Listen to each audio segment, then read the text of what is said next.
नमस्कार, आप देख रहे हैं बेबाक। मैं अविसार शर्मा। दोस्तों, आज पूरे भारत के लिए जश्न का दिन है क्योंकि हमारी छोरियां किसी से कम नहीं हैं।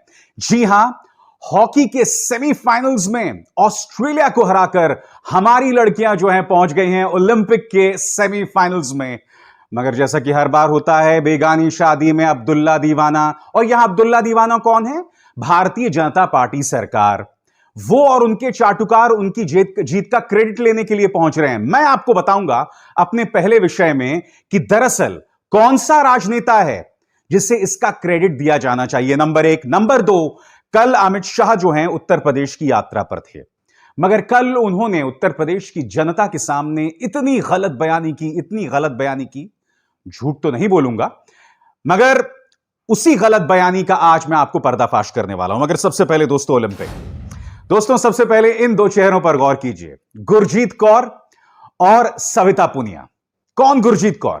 गुरजीत कौर वो दोस्तों जिसने 22वें मिनट पर ड्रैग फ्लिक करके ऑस्ट्रेलिया के गोल पोस्ट पर गोल दाग दिया था और इंडिया 1-0 हो गई थी। दोस्तों, इन तस्वीरों में आप देख सकते हैं, हम वीडियो नहीं दिखा सकते क्योंकि हमारे पास कॉपीराइट नहीं है इसका। आप देख सकते हैं किस तरह से इन तस्वीरों के जरिए गुरजीत कौर ने जो है शानदार गोल किया था और उसके बाद से भारत जो है ऑस्ट्रेलिया पर लगातार हावी रहा। और जब जीत हासिल हुई दोस्तों, तो आप देख सकते हैं ऑस्ट्रेलिया के खिलाड़ियों की आंखों में किस कदर आंसू थे। और इस चेहरे को भी नहीं आप भूल सकते, सविता पुनिया। कौन सविता पुनिया?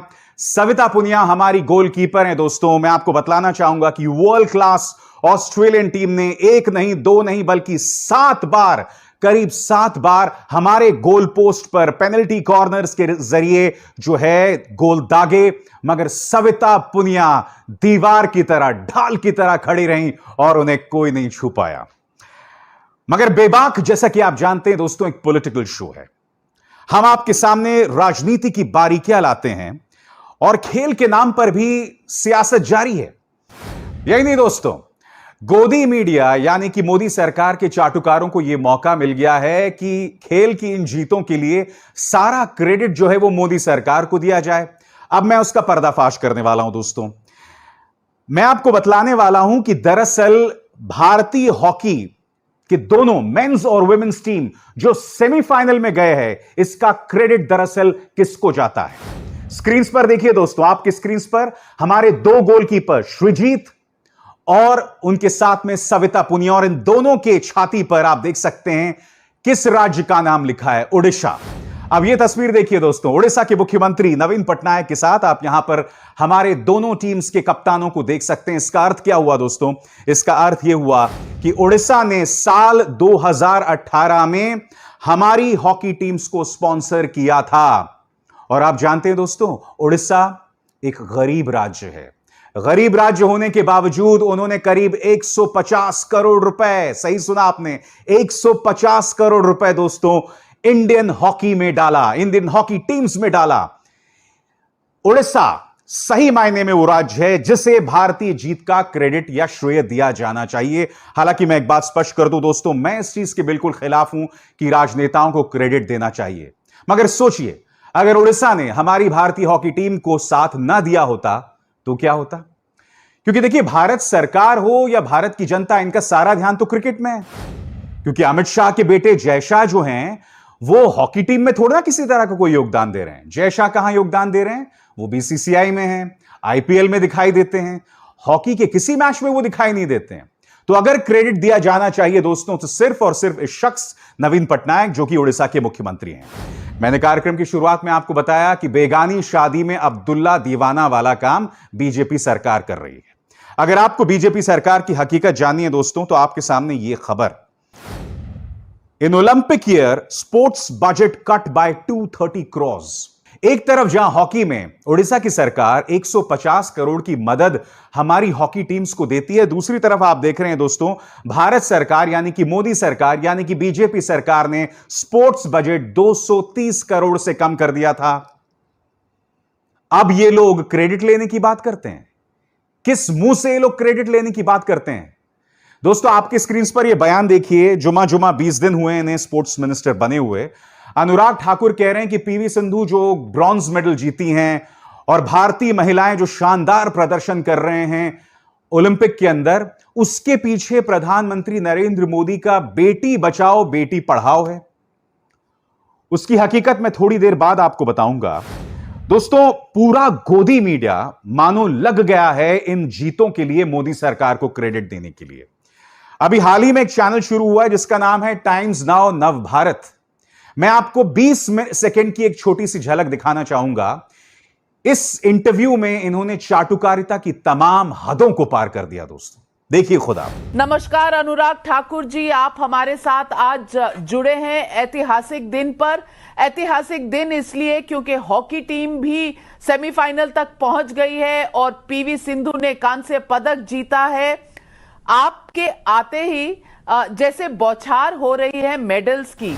मैं आपको बता चुका हूं, हॉकी में अगर किसी को क्रेडिट जाता है तो सिर्फ और सिर्फ उड़ीसा सरकार को। मैं आपको यह भी बता चुका हूं कि इन्होंने स्पोर्ट्स बजट जो है 230 करोड़ रुपए कम कर दिया था।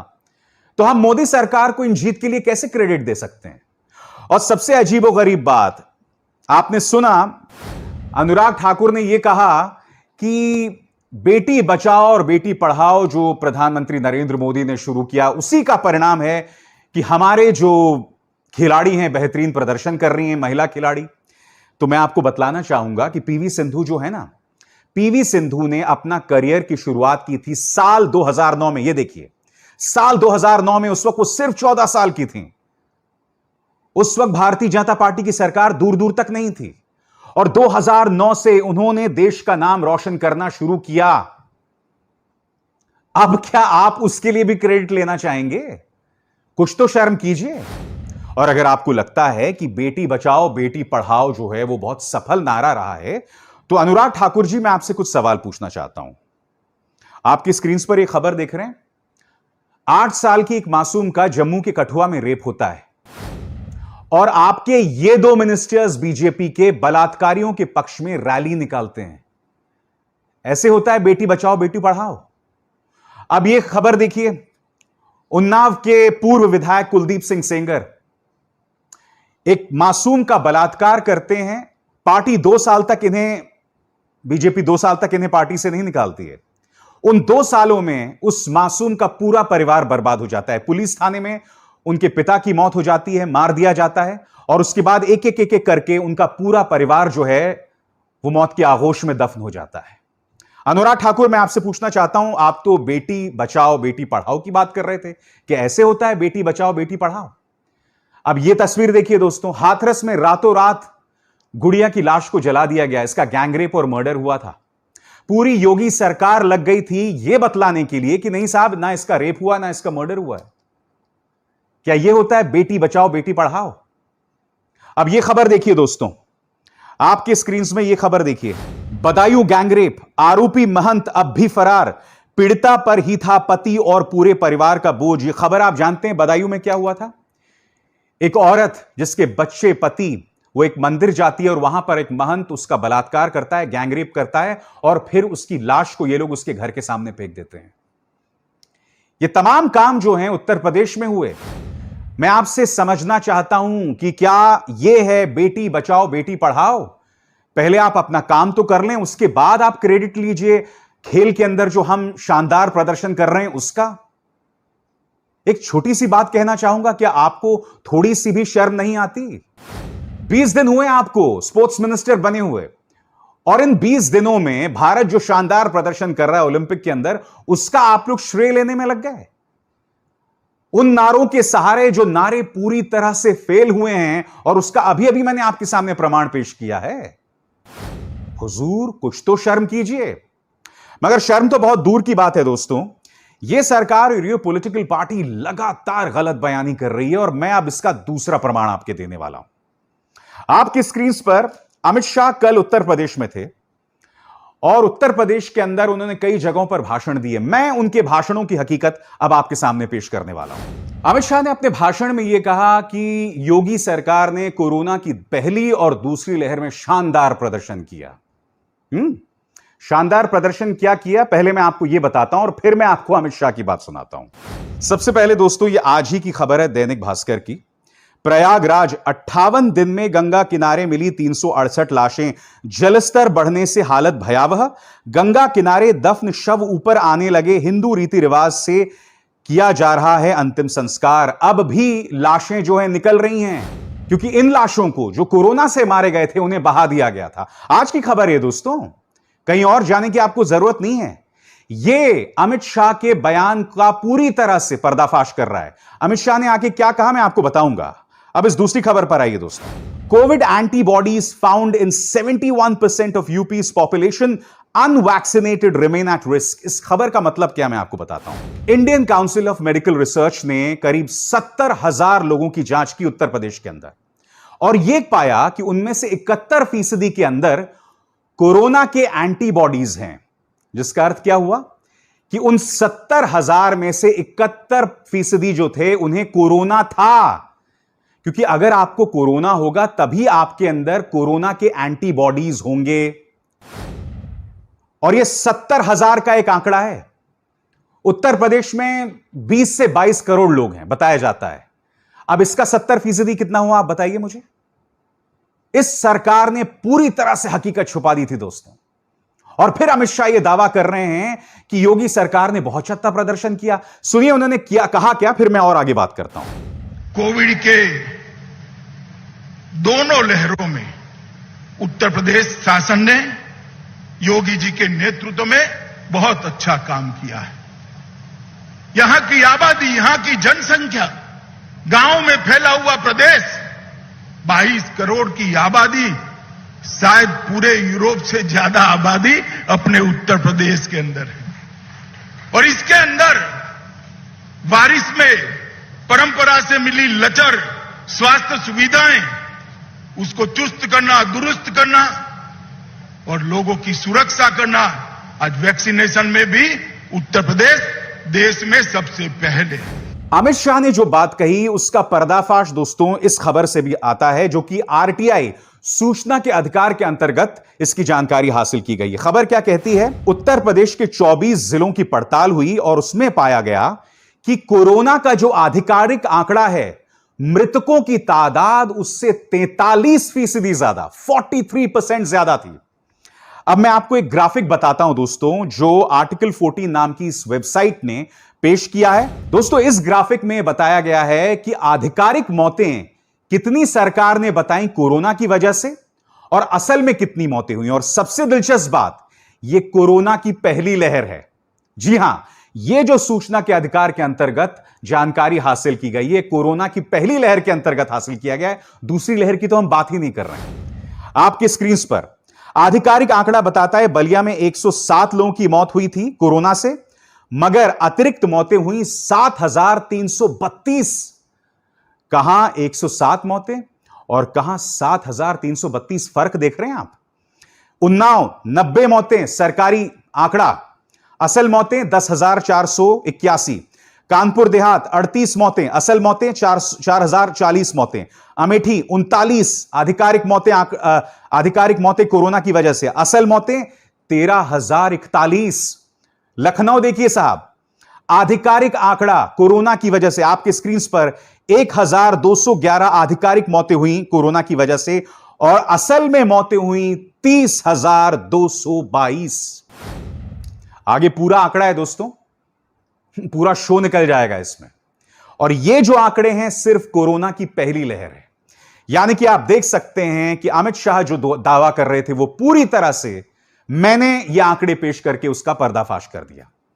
अमित शाह फिर क्या कहते हैं कि योगी राज में भूमाफियाओं पर हमने कब्जा कर लिया, भूमाफियाओं पर हमने नियंत्रण कर लिया, लॉ एंड ऑर्डर काबू में पा लिया गया।